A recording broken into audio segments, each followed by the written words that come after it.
कि हम किसी भी चीज़ को ओवर करते हैं तो वो नुकसान होता है, और उन्हीं चीज़ों पे बेस्ड करके ये लॉज हैं. Like the third we just discuss, nature knows best.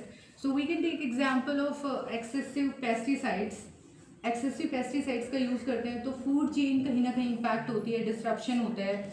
और अगर इसको हम लिटरेसी के साथ कनेक्ट करना चाहें कि इस लॉ को हम लिटरेसी में कैसे लगा सकते हैं, जो हम लिटरेसी की बात कर रहे हैं. सो बेसिकली ट्रेडिशनल फार्मिंग जो थी वो तब होती थी जब हम लोग अपने आप को कम पढ़ा लिखा कहते थे, और जब हम अपने आप को ज़्यादा पढ़ा लिखा कहने लगे तो हमने उस फार्मिंग को चेंज किया और हम बढ़ गए पेस्टिसाइड्स की तरफ.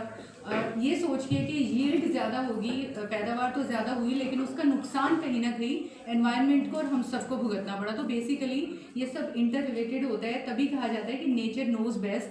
ट्रेडिशनल मेथड जो था वो सस्टेनेबल था फार्मिंग का, वो कहीं ना कहीं बेटर था, but to in the want of more हम जो है उस पूरे साइकिल को हमने डिस्ट्रप्शन किया. So finally the thing is that nature knows best. तो अगर हम उसी को फॉलो करते हैं तो result could be better. And so fourth one भी बताना है.